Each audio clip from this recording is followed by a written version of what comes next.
कि देश सुरक्षित रहे, देश में अमन चैन रहे, भाईचारा बना रहे, इसके लिए सब लोग प्रयास करते हैं। तो उसी कड़ी में ये अपना लोग प्रयास कर रहे हैं। मुझे तो आश्चर्य है कि आज मैंने देखा कि चंदौली में समाजवादी पार्टी मीन्स यादव लोगों ने दलित की बारात में गए हुए लोगों को बुरी तरह पीटा। अब बात पीडीए की हो रही है। और वहीं आगरा में दलित की बारात में वहां यादवों ने बुरी तरह पीटा, सर फटा है, फ्रैक्चर हुआ है बुरी तरह। एक तरफ समाजवादी पार्टी पीडीए की बात करती है, दूसरी तरफ यादव पीट रहे हैं यादव ही पीट रहे हैं चमार को, और चमार के वोट के लिए अखिलेश परेशान है ऐसे में वो आप पे आरोप लगाएंगे, वो कहेंगे कि कानून व्यवस्था बेहतर नहीं। भाई यादव पीट रहा है तो कानून व्यवस्था कैसे है? तो यादव पीट रहा है ना। चंदौली की सैयद राजा थाने में यादव पीटा, मुकदमा भी लिखा है। तो सरकार तो कानूनी कार्रवाई कर रही है, पकड़े गए 3 लोग। वहीं आगरा में आप बारात नहीं किसी को लेके जाने दोगे? आप अपने को यादव हो तो क्या समझते हो? वो भी तो इंसान है, हैं? हम जातियों में बटे हुए लोग पहले तो इंसान हैं, उसके बाद में हिंदू मुसलमान हैं, तब उसके बाद हम जातियों में बटे हुए लोग हैं। आप यादव हो तो चमार को नहीं रहने दोगे, राजभर को नहीं रहने दोगे, बिंद को नहीं रहने दोगे, मारपीट के उलाट दोगे लेकिन अखिलेश यादव कह रहे हैं कि जाति जनगणना होने से चीजें बड़ी बेहतर हो जाएंगी, 90% जो आबादी है उनको 100% उनका हक मिलेगा। हक लूटने वाले अगर ये बात बोले तो आश्चर्य लगता है। जब वो खुद मुख्यमंत्री थे 5 साल, तो 5 साल के मुख्यमंत्री तो काल में पुलिस की भर्ती में जाति चीन करके अपनी बिरादरी को, यादव को पुलिस में भर्ती, ग्राम सेवक में, लेखपाल में, एसडीएम 86 में 56 एसडीएम बना डाला। कम से कम एकाको को राजभर को बनाए होते, चमार को बनाते, धोबी को बनाते, बिंद केवट मल्लाह को बनाते।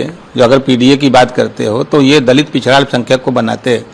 लेकिन ये लूटने वाले लोग, देखिए जातिवाद जनगणना से अखिलेश जी की जमीन खिसक गई है, वो बौखलाए हुए हैं।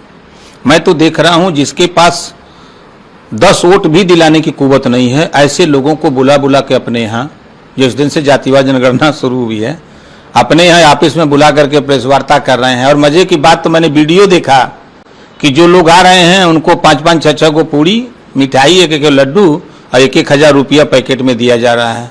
मतलब 1,000 रुपया चलो मिलेगा और वहाँ खाली अखिलेश जी के सामने हाजिर हो जाना। वीडियो मैंने देखा तो कोई पूछ रहे हैं पत्रकार उनकी मीटिंग में, तो कह रहे हैं कि यहाँ आए हो अखिलेश जी के यहाँ? कहे नहीं भैया, सबका साथ सबका विकास का हम लोग ये भाषा बोल रहे हैं। और कई लड़के हमने वहाँ देखा कि वीडियो में देख रहे हैं, तो वो पूछ रहा है पत्रकार भाई कि भाई आप आए हो ओम प्रकाश? कहा नहीं, हम लोग ओम प्रकाश के साथ है, ऐसा ही चले आए हैं। ये हाल है उनके यहाँ आने वाले लोगों का। और जिसके भरोसे वो लड़ रहे हैं, उनका एक वीडियो हमने देखा कि जिसको एमएलए का फुल फॉर्म पता ना हो, राष्ट्रगान का कितने समय में गाया जाता, कब गाया जाता है, और उस व्यक्ति के भरोसे क्या कहा जाए। तो ये व्याकुल भारत हो गए हैं। अब व्याकुल होकर के ये बौखला गए हैं कि अब क्या होगा। एक और बड़ा अहम सवाल है, जाति जनगणना से अलग हटके एक मुद्दा पहलगाम का भी चल रहा है, काफी जोरों पर चल रहा है। भारत ने अब एक कड़ा कदम उठाया है, आयात और निर्यात पर पाबंदी लगा दी है पाकिस्तान के साथ। एक बड़ा एक्शन है, किस तरह से देखिए, देश की जनता ने माननीय नरेंद्र मोदी जी को जनादेश दिया प्रधानमंत्री बनने के लिए, तो उनकी नैतिक जिम्मेदारी है कि देश की सुरक्षा, देश में रहने वाले लोगों की खुशहाली के लिए उनकी सुरक्षा की पूरी जिम्मेदारी प्रधानमंत्री की है, उनकी पूरी कैबिनेट की है। तो जो भी कदम वो उठा रहे हैं उसके कदम का हम लोग स्वागत करते हैं। देश पहले है, देश रहेगा तब हम लोग यहाँ जिंदा रहेंगे, तभी हम लोग राजनीति कर पाएंगे।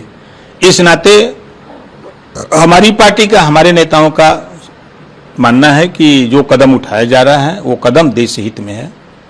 एक और बड़ा अहम सवाल है, बीजेपी ने हाल ही में अमेरिका यात्रा के दौरान राहुल गांधी द्वारा की गई भगवान राम को पौराणिक बताने वाली टिप्पणी की आलोचना की। ब्राउन यूनिवर्सिटी में राहुल गांधी ने एक बड़ा बयान दिया था, उन्होंने भगवान श्री राम को पौराणिक बताया, कहीं ना कहीं काल्पनिक बताने का प्रयास।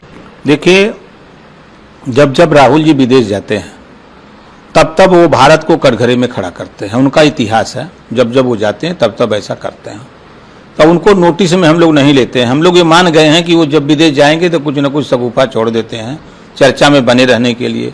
सत्ता में तो अब आना नहीं है 15 साल उनको, तो 15 साल सगुफे छोड़ते रहे, क्या करेंगे। वो वैसे ही बड़ा आरोप लगा रहे हैं विपक्षी टीमों पे। उन्होंने आपकी बात कही जो आप कहते हैं कि विपक्षी दल जो है वो भारतीय जनता पार्टी की बी टीम के रूप में काम कर रहे हैं। सही कह रहे हैं, हम प्रमाण भी देंगे।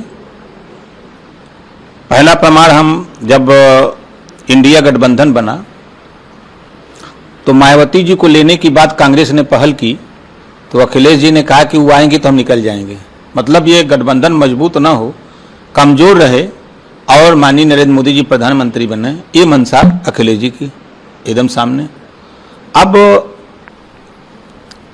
दिन में खिलाफ, रात को गुलदस्ता लेके मिलते हैं। अभी राज्यसभा में आपने देखा, झटके से राम गोपाल जी गए और एक चीट थमा करके अमित शाह जी को चल दिए, कोई देखे न। लेकिन वहां तो कैमरा लगा है चारों तरफ, वो तो त्रिनेत्र खींच रहा है फोटो। अब कहा दिए, सवाल खड़ा होता है ना। अब समाजवादी पार्टी के लोग अपराधी को बचाने के लिए आके मुख्यमंत्री से मिल सकते हैं, राम गोपाल जी, सब लोग जान रहे हैं। लेकिन वहीं जब पिछड़े दलित के अधिकार की बात आती है, उनके साथ अन्याय अत्याचार की बात आती है, तब वो खड़े नहीं होते हैं। ये सिर्फ वोट के लिए, ये वोट की राजनीति करते हैं लोग। ओवैसी जी जो कह रहे हैं वो सही कह रहे हैं कि वही कांग्रेस के लोग भाजपा में सरकार बना रहे हैं, वही सपा के लोग। अभी मिल्कीपुर का चुनाव आपको बूथ वाइज में बता दूंगा कि जिन जिन बूथों पर अकेले यादव का वोट है वहां बीजेपी जीती है। ये क्या साबित करता है? ये तो साफ साबित है ना कि समाजवादी पार्टी धीरे से कि भाई उनको जिताओ, हम चिल्ला रहे हैं, हमको सुरक्षित रहना है, ये चीजें हैं। एक आखिरी सवाल है, कांग्रेस अध्यक्ष मल्लिकार्जुन खड़गे ने प्रधानमंत्री नरेंद्र मोदी पर सवाल उठाया। उन्होंने कहा वो राजधर्म नहीं निभा पाए, चाहे वो पहलगाम की घटना हो या इस तरह के तमाम मुद्दों को लेकर के उन्होंने उनके ऊपर सवाल उठाया। देखिए, सुपवा तो सुपवा चलनिया बोला जकरे 72 छेद। 60 साल के शासन में क्या क्या उन लोगों ने नहीं किया। आतंकवादी को जहाज में बैठा करके पहुंचाए, भूल गए वो लोग?